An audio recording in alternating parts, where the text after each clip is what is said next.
my boy Ash here. No. I know. I love you, buddy. He's very, very upset. I love you guys.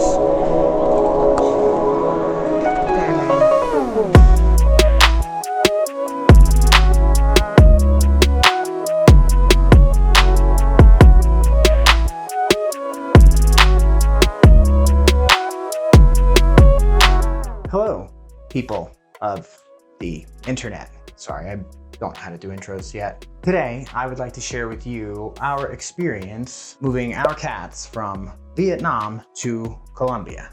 My stress levels during this time, well, let's just say I was probably the most stressed I have ever been in my entire life. Not just for my cats and how they were gonna do with this whole thing, but the entire move itself was a lot. Stressing out is like my superpower. 2.5 years living somewhere, moving somewhere else is never a fun thing. For a little backstory, in case you aren't familiar, my partner and I were traveling the world as digital nomads starting back in 2016. We have been very fortunate to have done this at all, but the pandemic halted this sort of lifestyle for us. So when the pandemic hit, we decided to stick it out right where we were, in Da Nang, Vietnam. There was no bigger plan for us at that moment. You know, the first month or so, we were just kind of waiting for things to get back to normal. You know, normal. That doesn't really exist anymore. After a few months in a studio apartment, we decided to stay for a longer period of time. We were put in touch with the David Tran visa agency who got us our temporary residency cards, and through everything, I really have to thank them for how much they helped us multiple different times, which I won't get into now. It was stressful not knowing if we were gonna be told to leave, where we were gonna go next, because we didn't have a solid place to live. So if you aren't aware, having temporary residency cards in Vietnam was very handy because throughout the majority of 2020 and a good portion of 2021, Vietnam was literally one of the safest places to be in the entire world when it came to the pandemic. We lived very typical lives throughout 2020, taking a couple trips to Hanoi, Ha Long Bay, doing a couple other experiences when we could. So while the majority of the world was living inside and trying to social distance, we were at an airport full of people. It was a very surreal experience to have that privilege at the time. Anyway, so when we made this decision to stay for longer, we got a bigger place to stay and 2 British Shorthair kittens who are the most adorable things I think I've ever seen.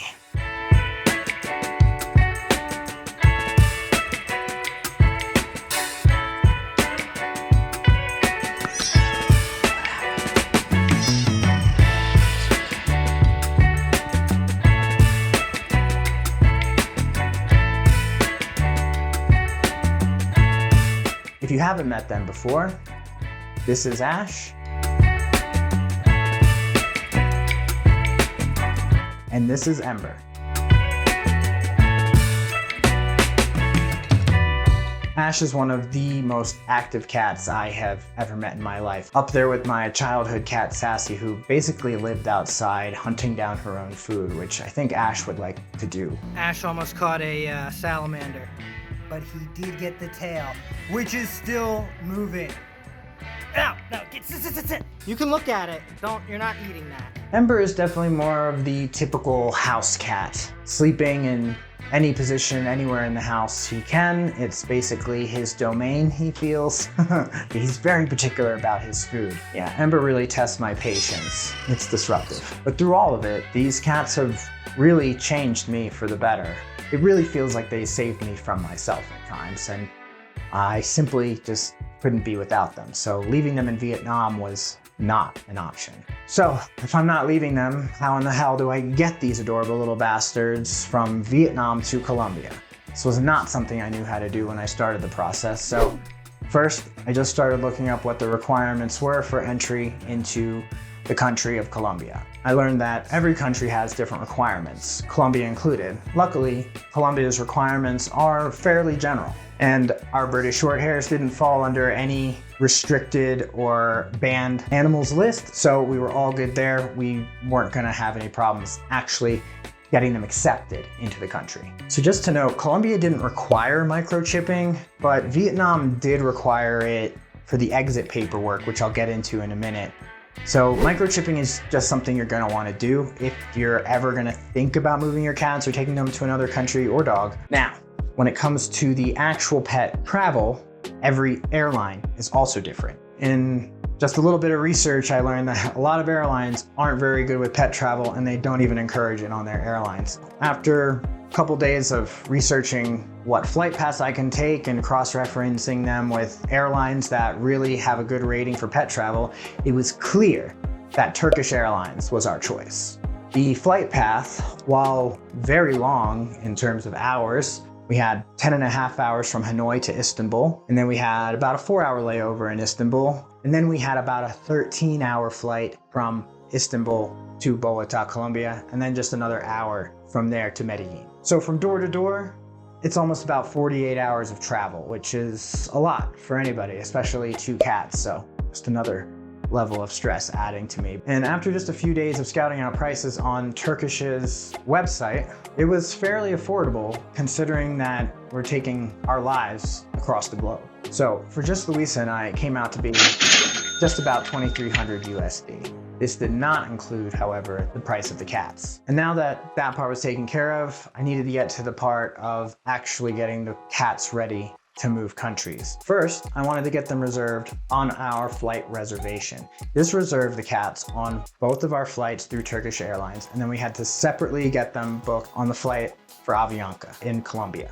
So when booking your tickets, there's no place to actually reserve your cats on your flight, so you have to get in touch with an actual human, which we all know is super easy, right? No, it is difficult, lemon difficult. However, I wasn't terribly worried because in Turkish's pet travel policy, whoever reserves their flight first is in line first to have a pet on board. And considering I did this 4 months in advance, we weren't gonna have any issue getting them reserved. I just still needed to get in contact with a human. Long story short, I just had to persist. I went through a couple different avenues, TK Cargo, some of their help center ones. So eventually I was put in touch with Katie, who said that things were actually changing all the time and that she could help me out. Even at this time of making this video, I can't tell you who exactly to get in contact with, but if you contact me and you're doing this very specific move from Vietnam, I can get you in contact with Katie. Anyway, I talked to Katie about getting our cats reserved in the cargo hold.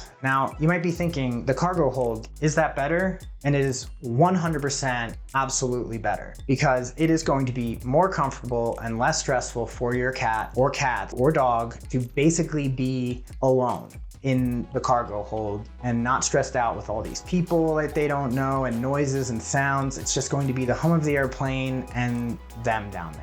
When I got to the halfway point, not quite halfway, in Istanbul, I went to a help desk. Everything with the pets was seemingly fine. I'm gonna go find the Turkish Airlines help desk. We got the cats checked in. There was really no issue there. I filled out a small amount of paperwork that I was unaware of, probably just for the airline. This airport is just large. I walked all the way down here to the Turkish Airlines gate, and they're like, oh yeah, we got your cats, they're cool.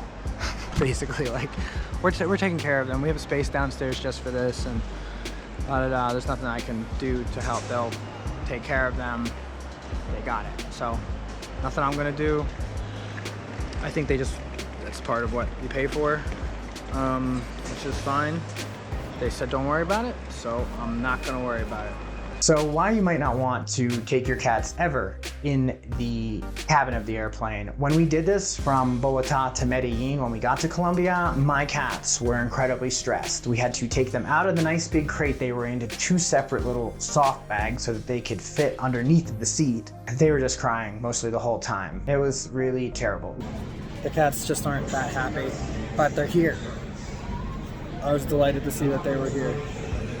And I'm just so tired. I'm just so tired at this point. We all just need to go to sleep.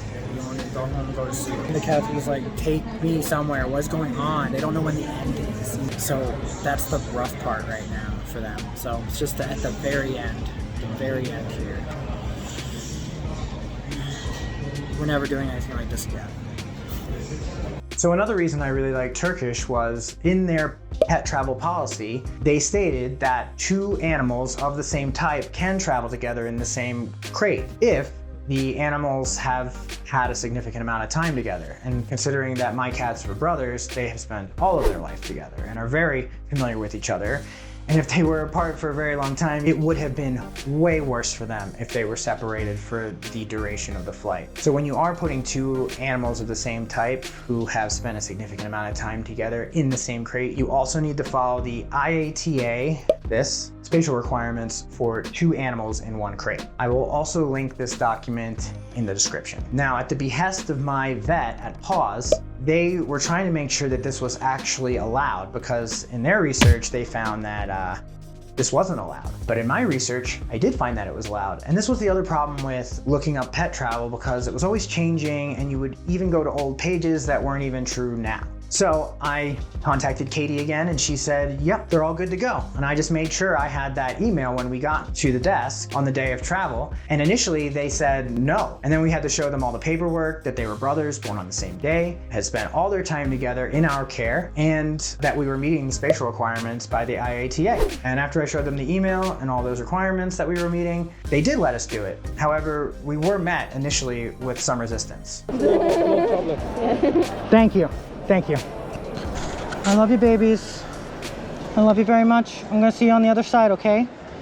Just make sure you're prepared. Now, in order for the pets to actually travel, we still needed to get a few things done. You want to start preparing this part over a month before your day of travel. So you will need pet passports for each pet with all of your information filled out inside, a sticker of their microchip also inside, scannable. You need government certified rabies vaccinations that are up to date, good for at least a month, and administered over a month before your day of travel. Then you'll need to make sure all the other vaccines are up to date, because we had one, I think it was the general cat vaccine. It was not the most up-to-date version, so we had to get that taken care of. If I had not, it would have caused us a lot more money to change our dates and redo some of the stuff I had already done. So always prepare over a month before anything with pet travel. Lastly, the cats will need a parasite treatment done about a week before pet travel, and a dewormer to make sure that they're not bringing anything from another country in. My picky little boy Ember would not eat his, so I had to take him for a special little trip to Paws